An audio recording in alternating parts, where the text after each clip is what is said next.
Macy squinted her eyes as the light faded into a new memory. She found herself at the entrance to Mothra's temple, Inanna making her way to the doctor. The philologist heard the sounds of a large creature behind her. She spun around to find Hanuman standing on all fours. The Anunnaki passed through her as she made her way to the giant ape. Macy took note of Inanna's lack of fear as she began to caress the large beast's forearm, gently running her hands through its orange-brownish fur. The creature's dark blue eyes shifted down to Inanna as she began to speak. My great Hanuman, you are mighty and ever stalwart the protector. You and your kin have stood guard over Mosura's temple and come to call this place your home. Hanuman's stoic gaze shifted back to the temple as the Anunnaki wrapped her arms around his in a loving embrace. The beast puffed as it stiffened its posture. After a moment, Inanna withdrew her embrace, stepping in front of the mighty ape. She looked up at him as she continued. A war is coming. One that I fear will claim your home and your kin. It was at that moment Macy realized that Inanna was using what the Anunnaki referred to as the gift to speak to the beast. Movement caught her attention in the background as she realized the three of them were surrounded by humans and giant apes that lined the edge of the raised platform they were standing on. Oh, great Hanuman, you will be my chosen one. You will transcend what you are and become our champion. No harm shall befall the temple and its denizens. All will be safe. Come, my champion. Macy watched Inanna begin to head to the entryway of the temple, Hanuman following behind her. Macy looked around at the onlookers who stood motionless and silent as the two disappeared into the temple. The doctor was surprised to see that the humans still held ape-like features. Moments later, grunts and growls signaled the dispersal of the attendees as they all disappeared into the jungle that surrounded the temple. Macy turned back to the entrance of the temple, wondering if she should follow. She took a deep breath and began to head to the entrance when the memory began to shift. Enlil, my love, you must stop. Macy found herself in a room with humming electronics and littered with tables and machines that reminded her of a pharmaceutical laboratory, albeit alien to what she was used to. You have already killed Kronos. Do you intend to kill Rhea and Dagon? I must end this war. Marduk must pay for his crimes. He is to blame for Kronos' death. His ambition to rule this planet is beyond measure. Enki's knowledge has corrupted his son, the damned fool. But why create these abominations? You know why. I cannot let Marduk take control of this world. He is enslaving the old ones with lies to do his bidding, and they follow him.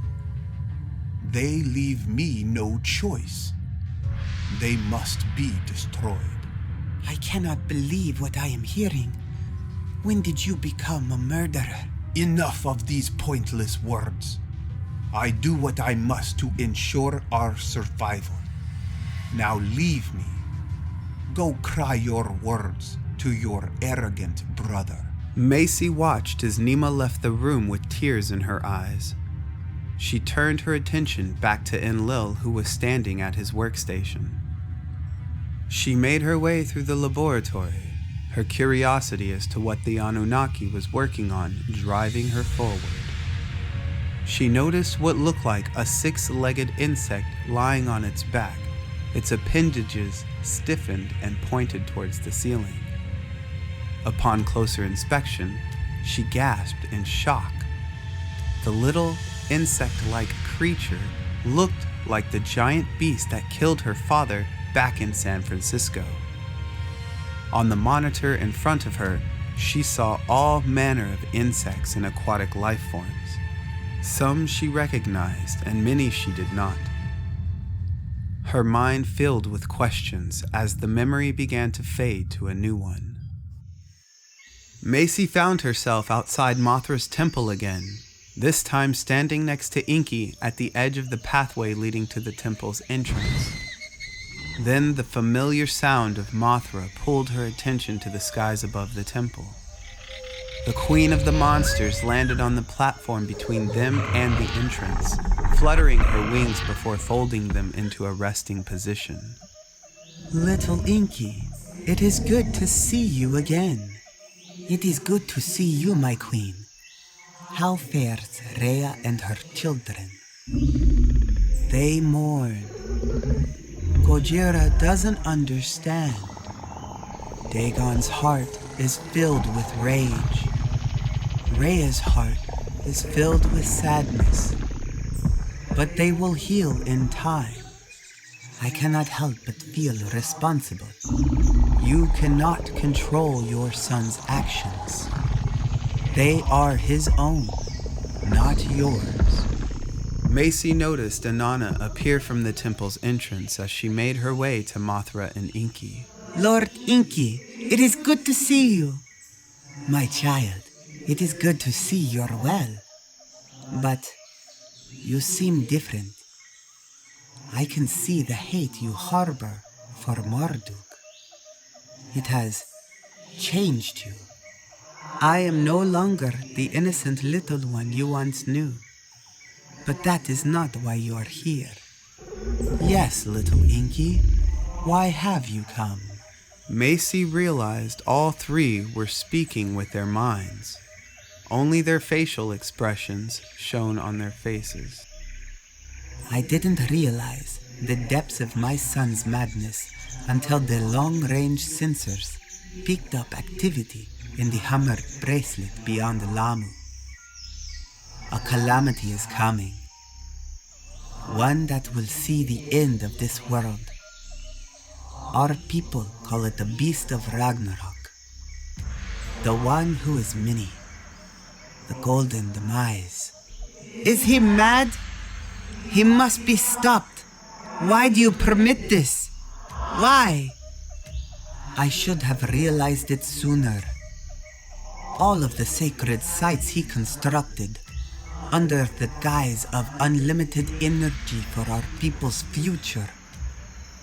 All a lie to summon this world's demise. But why?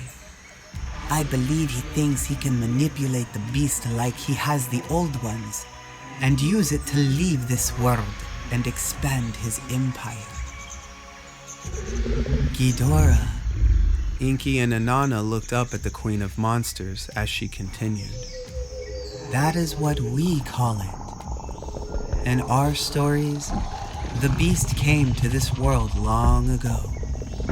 After it consumed the essence of this world, it left. But it left death in its wake. It is one of the many reasons we exist on this world. If what you do say is true, then we must prepare. I will commune with the others. The war must end if we are to survive.